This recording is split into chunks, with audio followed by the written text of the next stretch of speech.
অনুভৱ মানে অতি আনন্দ পাইছোঁ।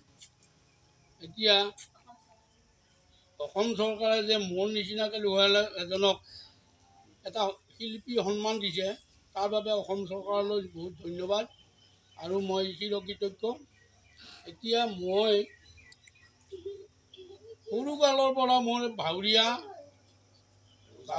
ওজাপালি এইবিলাকৰ ৰাপ আছিল। সেয়ে 1965 চনৰ পৰা ক্লাছ 8ৰ ল'ৰা তেতিয়া মই নাটক কৰিছিলোঁ। টকাজলী হাইস্কুলৰ পৰা 2 বছৰ 9 আৰু 8ৰ পুৰস্কাৰ পাবলৈ মই সমৰ্থ হৈছিলোঁ। আৰু গোটেই অসমৰ নগাঁও, মৰিগাঁও, শোণিতপুৰ, বাক্সা, তামোলপুৰ, কামৰূপ, দৰং এইখিনি ঠাইত মই হুৰুকি প্ৰশংসা পাইছিলোঁ।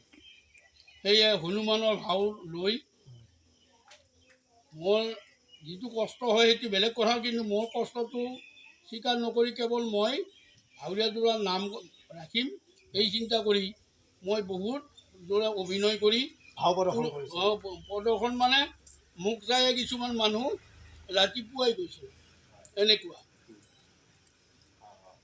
এই যে শিল্পী পেঞ্চন দিলে এইকাৰণে আপোনাৰ ধন্যবাদৰ পাত্ৰ নিশ্চয় অসম চৰকাৰে হ'ব। অসম চৰকাৰে লগতে আৰু কোনোবাই চাগে আপোনাক সহায় কৰিছে? বহুত তেনেকুৱা সহায়কাৰী নাই, কিন্তু অসম চৰকাৰৰে আমাৰ বিধায়ক মহোদয় আৰু লগতে আন 2-1জন আছে অৱশ্যে, তেওঁলোকক সহায় কৰিছে। আমাৰ তীৰ্থপ্ৰভা ছাৰ তেওঁ বহুতখিনি আগবঢ়াই দিছে এনেকুৱা। আপুনি দৰঙী কলাকৃষ্টিৰ পৰা নিশ্চয় সহায় পাইছে? সহায় পাইছোঁ মই। দৰঙী কলাকৃষ্টিয়ে মোক দৰঙী সন্মান দিছে, তাৰপিছতে ওজাপালি দলে দিছে এনেকুৱা। আপুনি যে ইমান দিনে নাটক কৰিলে, ফুলীয়া ভাৱৰীয়া কৰিলে, তাৰ এটা ভাল এটা আপোনাৰ ডাইলগ এটা কৈ দিব। এতিয়া তেনেকুৱা একক ডাইলগ মোৰ নাছিল, তথাপিতো অকণমান মাজত গেপ লৈ তেনেকুৱা ক'ব পাৰিনে? পাৰি, তথাপিতো আপুনি অকণমান কৈ দিয়ক। কোন তোমালোক বলবাসী যুৱক, মাথাৰ সুবিধে জতা পৰিধান বাকলি বখন, পিঠিত আৰিছা ধনুৰ্বাণ, পূৰ্ণচন্দ্ৰ সন্মুখৰ জ্যোতি হৈ যেন গ্ৰাস কৰিছে, কি কাৰণে এই দুৰ্গমনত ভ্ৰমণ কৰি ফুৰিছা, ব্ৰাহ্মণ নে ক্ষত্ৰিয় তোমালোক? ধন্যবাদ। লগতে ওজাপালিৰ অকণমান কিবা এটা সুৰ গাই দিব।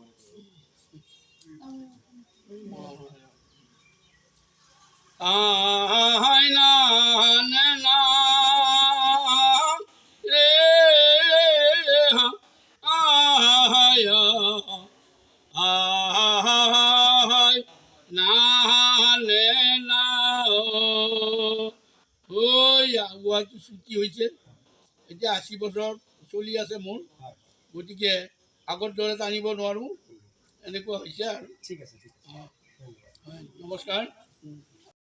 যিকোনো খবৰৰ বিজ্ঞাপনৰ বাবে যোগাযোগ কৰক 7896121996।